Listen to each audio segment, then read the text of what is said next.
Assalamualaikum warahmatullahi wabarakatuh. Hai anakku sekalian, masih bersama saya ya. Semoga tidak bosan-bosan ya, masih semangat ya di mata pelajaran praktikum akuntansi lembaga instansi pemerintah. Untuk pertemuan yang kelima ini yang akan kita bahas adalah tentang akuntansi koreksi dan evaluasi laporan keuangan. Jadi yang akan kita bahas nanti adalah tentang koreksi kesalahan ya. Nah, ini yang akan kita bahas nanti. Silahkan disiapkan modulnya di halaman 32 ya. Kenapa harus dikoreksi? Apa sih koreksi itu? Jadi secara umum akuntansi koreksi merupakan tindakan pembetulan karena adanya kesalahan agar akun-akun yang tersaji dalam laporan keuangan entitas menjadi sesuai dengan yang seharusnya. Jadi ada dua macam ya analisis pengembalian koreksi kesalahan, yaitu pengembalian yang sifatnya normal dan berulang atas penerimaan pendapatan pada periode penerimaan maupun pada periode sebelumnya. Jadi dibukukan sebagai pengurang pendapatan ya. Kemudian yang kedua adalah koreksi dan pengembalian yang sifatnya tidak berulang. Kalau yang tadi berulang, kalau sekarang tidak berulang atas penerimaan pendapatan yang terjadi pada periode penerimaan pendapatan, dibukukan sebagai pengurang pendapatan pada periode yang sama. Kemudian apa sih penyebabnya kok bisa terjadi kesalahan ya? Bisa jadi karena keterlambatan penyampaian bukti transaksi oleh pengguna anggaran, bisa jadi karena kesalahan hitung, atau bisa jadi karena kesalahan penerapan standar dan akuntansi ya, atau juga bisa karena kelalaian. Nah, dokumen yang digunakan dalam koreksi kesalahan ini bisa berasal dari sumber dari transaksi pendapatan pemerintah seperti pendapatan asli daerah, pendapatan transfer, dan pendapatan lain-lain. Atau bisa jadi berasal dari sumber transaksi belanja seperti surat tagihan pihak ketiga, bukti pengeluaran kas, kwitansi, SPJ, dan seterusnya. Bisa dibaca sendiri ya di halaman 33 di modul kalian. Nah, pihak yang terkait dalam koreksi kesalahan ini kalau di SKPD itu adalah PPK SKPD. Apa itu SKPD? Masih ingat? Satuan Kerja Pemerintah Daerah. Kemudian kalau PPK, Pejabat Pengelola Keuangan Satuan Kerja Pemerintah Daerah. Kalau di PPKD, Pejabat Pengelola Keuangan Daerah, itu ada fungsi akuntansi PPKD dan PPKD itu sendiri. Nah, kalau kalian biar hafal istilah-istilah silakan dicatat ya. SKPD itu Satuan Kerja Pemerintah Daerah. Kalau PPK, Pejabat Pengelola Keuangan Satuan Kerja Pemerintah Daerah. Kadang juga lupa ya. PPKD, Pejabat Pengelola Keuangan Daerah. Nah, ini adalah dokumen yang digunakan untuk menelusuri kesalahan. Ada berdasarkan Perda tentang kebijakan akuntansi pemerintah daerah, ada juga bukti memorial ya sejarahnya ya.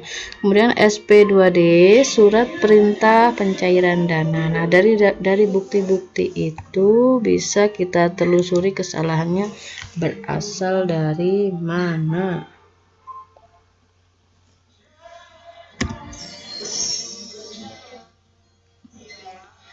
Nah, ini silakan dibuka halaman 34 ya. Nah, ini yang harus jeli untuk melihatnya. Dalam pencatatan koreksi kesalahan itu ada koreksi kesalahan yang tidak berulang, ada juga koreksi kesalahan yang berulang. Nah, pada koreksi kesalahan yang tidak berulang itu ada kesalahan tidak berulang yang terjadi pada periode berjalan. Jadi misalkan periode tahun 2020 ya kan masih berjalan ya, belum berlalu. Nah, itu namanya periode berjalan. Kemudian ada juga kesalahan yang tidak berulang pada periode sebelumnya. Jadi misalkan yang berjalan ini kan 2020, sebelumnya berarti 2019. Misal kesalahannya itu ada di periode 2019, berarti periode sebelumnya ya. Kemudian terbagi dua lagi, ada yang periode sebelumnya itu ada yang sudah diterbitkan, ada juga yang belum diterbitkan. Ya, silakan dilihat halaman 34. Untuk penjurnalannya, kesalahan tidak berulang yang terjadi pada periode berjalan.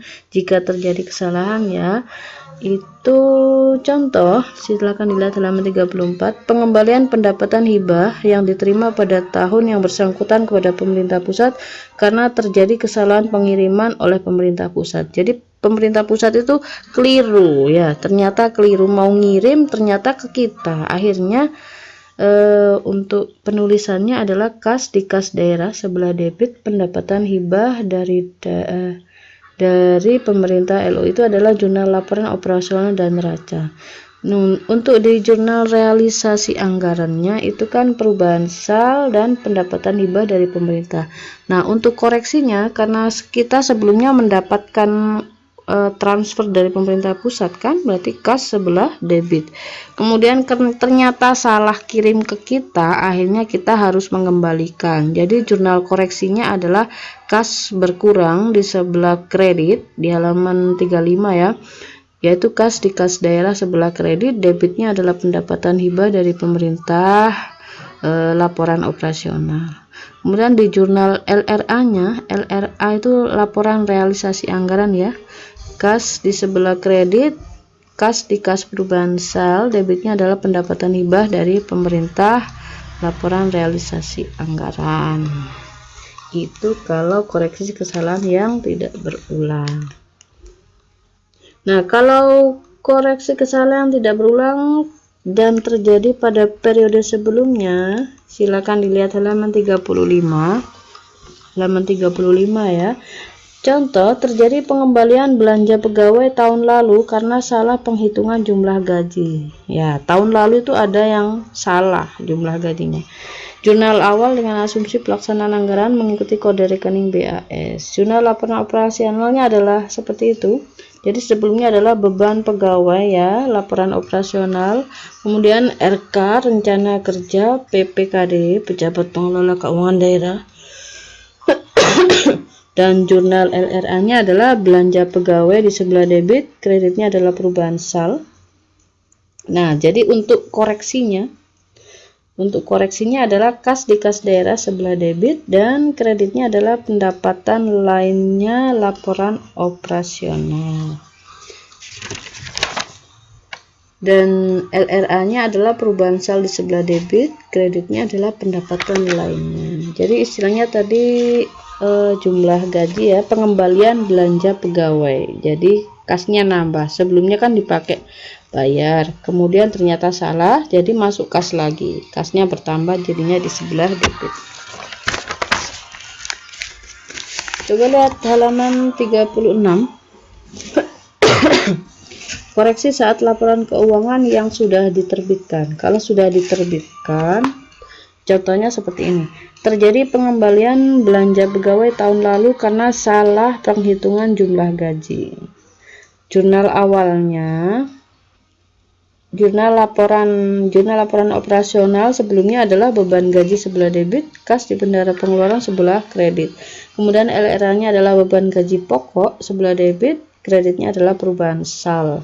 Nah, karena terjadi pengembalian belanja pegawai tahun lalu karena salah penghitungan jumlah gaji, maka dikoreksinya adalah kasnya nambah karena pengembalian ya, jadi kasnya nambah di kas daerah, kemudian kreditnya adalah ekuitas.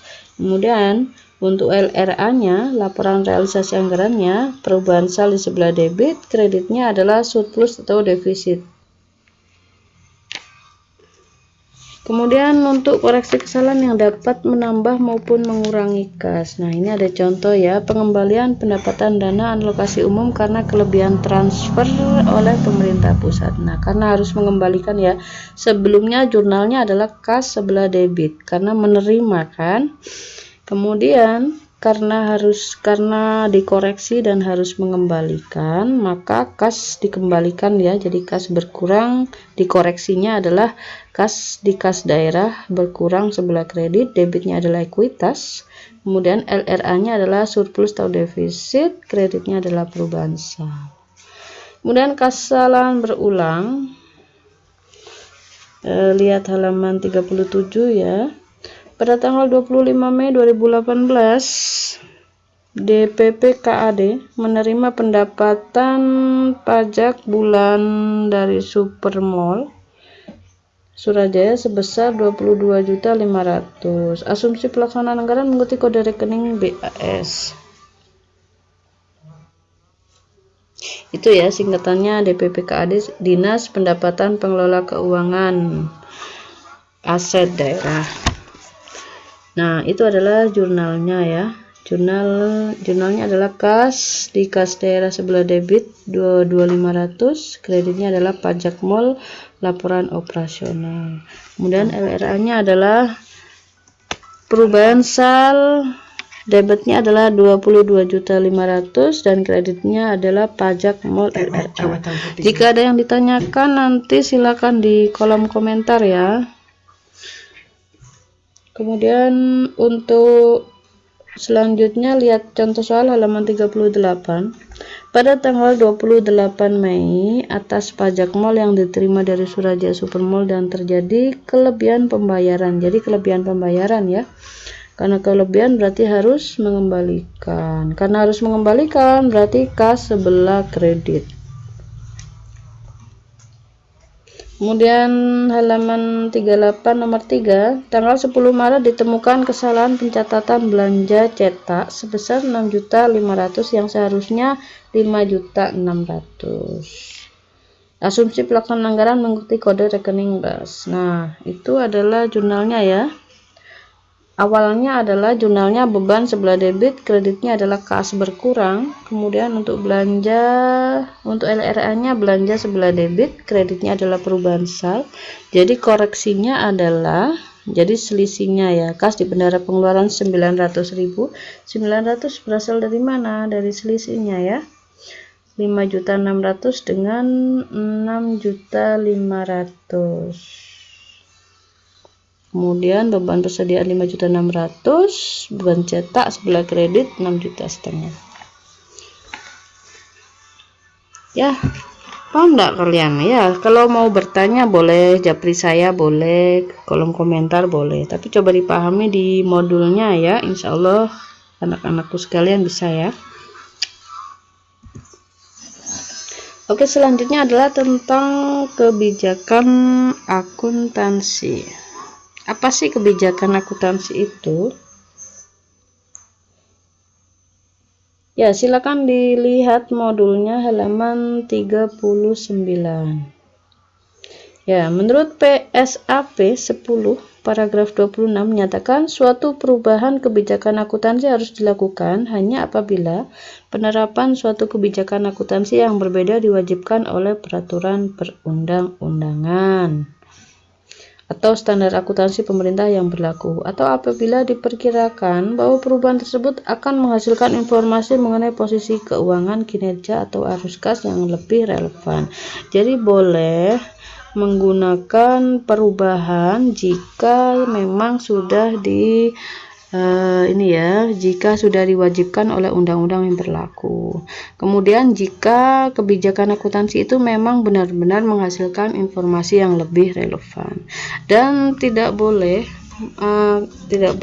berubah-ubah ya, karena akan berpengaruh kepada perhitungan laporan selanjutnya ya.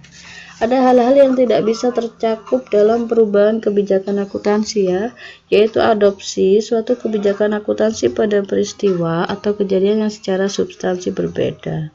Kemudian adopsi suatu kebijakan akuntansi baru untuk kejadian atau transaksi yang sebelumnya tidak ada. Nah, ini ada contoh di halaman 40. Pada bulan Oktober, Satuan Kerja A membeli 25 perangkat komputer dengan perlengkapan 150 juta. Kebijakan akuntansi pada Satuan Kerja A menerapkan penyusutan. Nah, ini metode penyusutan.